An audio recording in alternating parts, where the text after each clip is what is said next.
So I'm making my gluten-free sourdough. I have my starter right here. I got a packet online for making a starter culture. It looked like a little packet of yeast essentially. And I fed that throughout a week. And as it kept doubling in size, I have a rubber band to show where it was, and then it shows the next level where it is above it. We're ready to go. I used ChatGPT to make me a very simple recipe with American measurements because a lot of things were in grams. I didn't want to scale and I wanted it to be healthy. So the binder we're using, because we're not using gluten, are psyllium husks. I'm going to go ahead and follow this recipe where I have 1 cup of active gluten-free sourdough starter.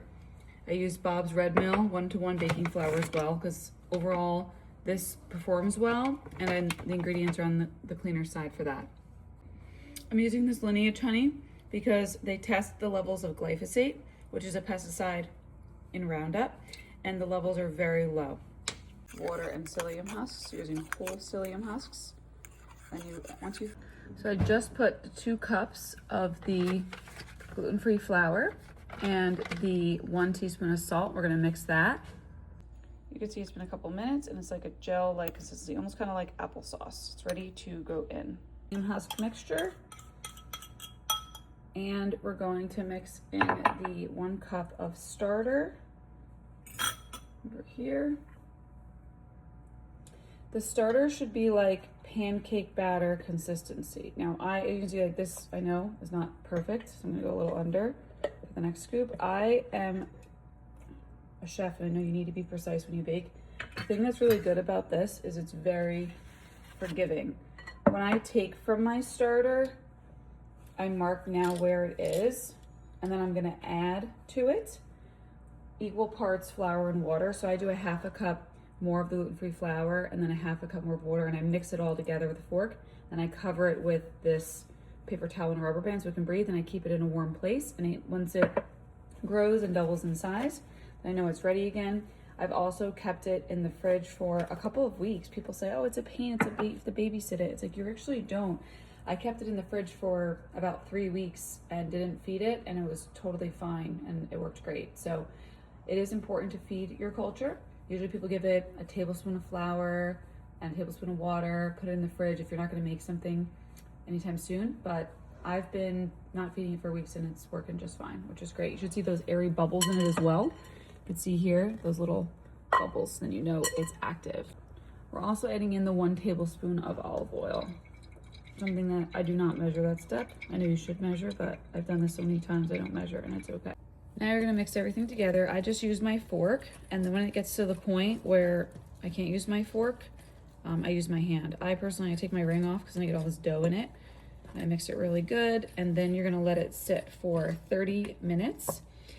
And then you can let it rise just at room temperature or in a warm place for 2 to 4 hours, or you could do what's called a cold proofing, which is supposed to help the flavor to be more sour, but also the culture to digest more of the starches, so it's even easier on your tummy and has even more health and gut benefits. I've done both. They're both good. I didn't notice a huge difference when I put it in the fridge versus when I didn't, but I know in my mind that it's good for the bread and for your tummy even more than it already is when you put it in the fridge for a cold proof as well.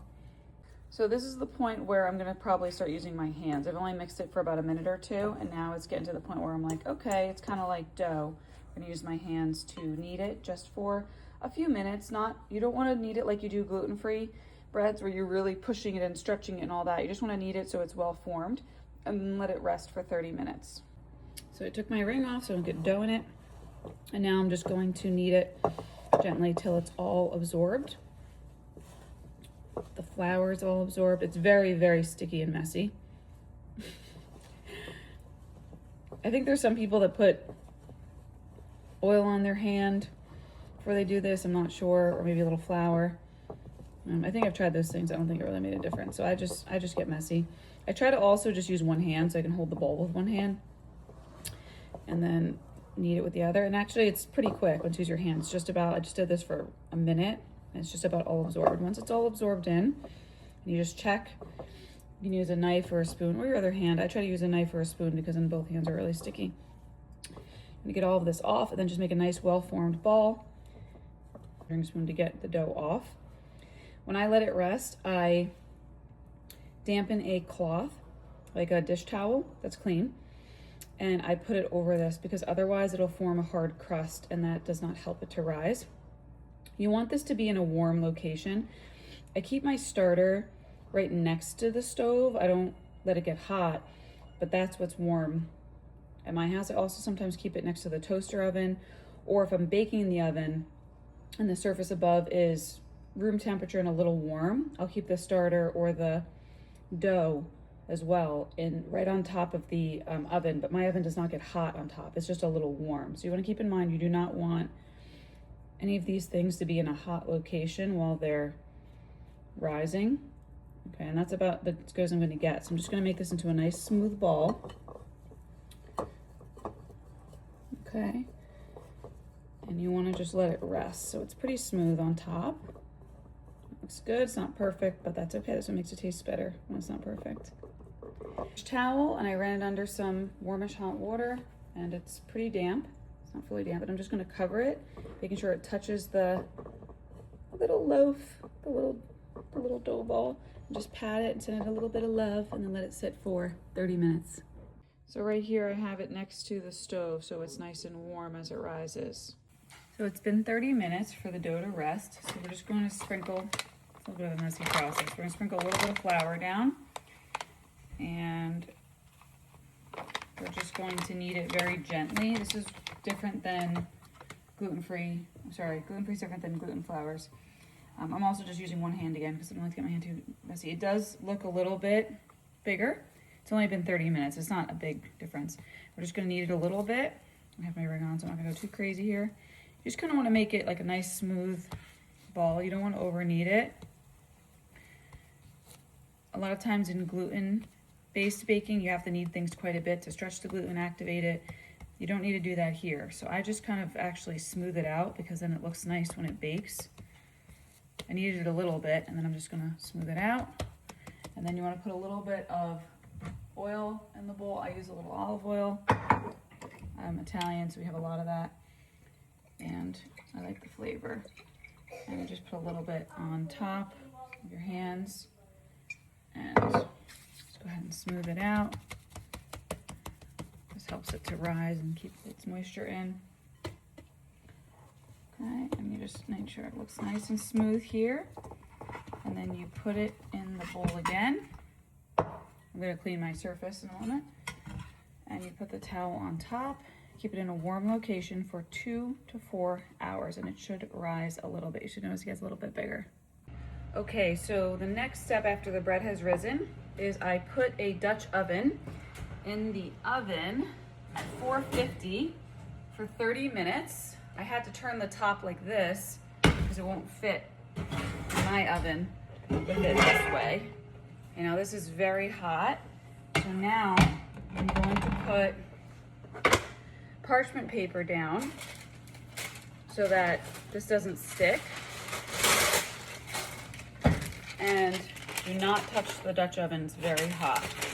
You're going to put the bread, the dough, it's risen a little bit, you feel it's a little airy, right in there without touching the sides. And you can see it right here. It's so cozy in this little Dutch oven. We use our pot holders to put the lid on. And if you're like me where yours doesn't fit, you can do it this way as the lid. Okay, then we're gonna put this in the oven at 450, 45 minutes, and then we're going to bake it with the cover off for 30 minutes.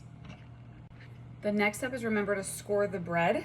You wanna make sure that you just do an X, you can do a cross, you can do a heart, because scoring the bread will help it to actually rise and be more airy and fluffy. You want to score the bread before you put it in the Dutch oven. So the Dutch oven has been in the oven at 450 for 30 minutes to get nice and hot.